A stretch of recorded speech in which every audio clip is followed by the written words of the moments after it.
অনেকদিন পর আব্বু আম্মু আসবে, যার জন্য একটু আয়োজন করলাম। খুবই সিম্পল ভাবে রান্না বান্না করেছি, বেশি কিছু করিনি। শুধু গরুর মাংস রান্না করেছি, মাছ ভুনা করেছি, আর হচ্ছে গরুর মাথার মজক রান্না করেছি, পোলাও রান্না করেছি, সাথে ভাত আছে। কারণ আমার হাজবেন্ডের তো ভাত ছাড়া চলবেই না, সে পোলাও খুব কম খায়, যার জন্য ভাতও রান্না করেছি। ওর সাথে সালাদও ছিল, সালাদটাও খুব মজা ছিল, মেখে বানিয়েছি। একেবারে সিম্পল রান্না বান্না করেছি, যাতে সবাই একটু পেট ভরে খেতে পারে, মজা করে খেতে পারে। হ্যালো এভরিওয়ান, আসসালামু আলাইকুম, welcome to my new video. আশা করি সকলেই ভালো আছেন। আলহামদুলিল্লাহ, আমিও ভালো আছি।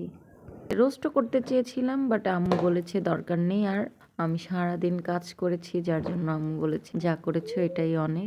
যা যা ছিল সবকিছু ধুয়ে ফেলেছি, ধুয়ে টুয়ে একবার রেখে এসেছি সবাই একসাথে বসে খাওয়া। কারণ যেহেতু অনেকগুলো থালাবাটি হয়েছে, পরে খাওয়া দাওয়ার পরেও আবার কতগুলো ধুতে হবে, এর জন্য আগেই কিছু কমিয়ে রেখে এসেছি ধুয়ে। তো এইদিকে আমরা সবাই খাওয়া দাওয়া করছি। এইদিকে আমার মেয়ে তো ওর আব্বুকে যেদিন পায় সেদিন তাকে ছাড়া আর কিছুই বুঝে না, ওর আব্বুর সাথেই থাকবে। দুই ভাই বোনই তার আব্বুকে পেলে অনেক হ্যাপি থাকে। যেদিন ছুটি থাকে সেদিন থাকলে ওদের কাছে মনে হয় যে আজকে ওদের জন্য ঈদের দিন, এরকম আমার কাছে মনে হয়, এতটা ওরা হ্যাপি থাকে। এই রান্না বান্নাগুলো সম্পূর্ণ সবকিছু আমি নিজের হাতে করেছি, একার হাতে।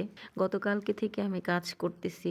আমার হাজবেন্ড অনেক সকালে যায়, রাতে আসে, যার জন্য তাকে লং টাইম একটু ঘুমাতে দিয়েছি। আমি তাকে ডাকিনি, একেবারে নাস্তা রেডি করে তারপর তাকে ডেকেছি খাওয়ার জন্য।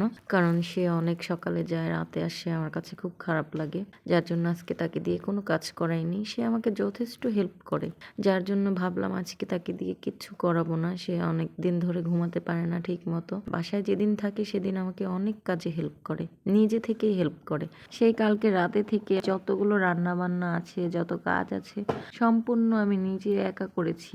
এর জন্য আমি আগের দিন রাতে সব সেরে রেখেছি, যাতে তার কোনো কাজ করতে না হয়। সবাই খেয়ে অনেক মজা পেয়েছে, অনেক শান্তি পেয়েছে, ভালোই লাগছে খেতে, অনেক মজা হয়েছে খাবারগুলো। আমাদের জন্য সবাই দোয়া করবেন যেন আমরা এইভাবেই সবসময় হ্যাপি থাকতে পারি। সবাই মাশাআল্লাহ বলবে, কারণ ভালো কিছু দেখলে মাশাআল্লাহ বলতে হয়। আসলে অনেকে মাশাআল্লাহ বলে না, যার জন্য অনেকের বদ নজর লেগে যায়। সারাদিন অনেক কাজ করেছি, যার জন্য আমাকে এরকম দেখা যাচ্ছে।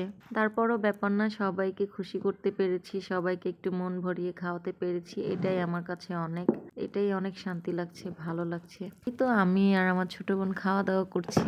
আমার আজকের ব্লগটি আপনাদের কাছে কেমন লেগেছে অবশ্যই কমেন্টে জানাবেন। ভিডিওটি ভালো লাগলে লাইক, কমেন্ট, শেয়ার করবেন। আজকের ব্লগটি এই পর্যন্তই, দেখা হচ্ছে নেক্সট ভিডিওতে। ততক্ষণ সবাই ভালো থাকবেন, সুস্থ থাকবেন। আল্লাহ হাফেজ।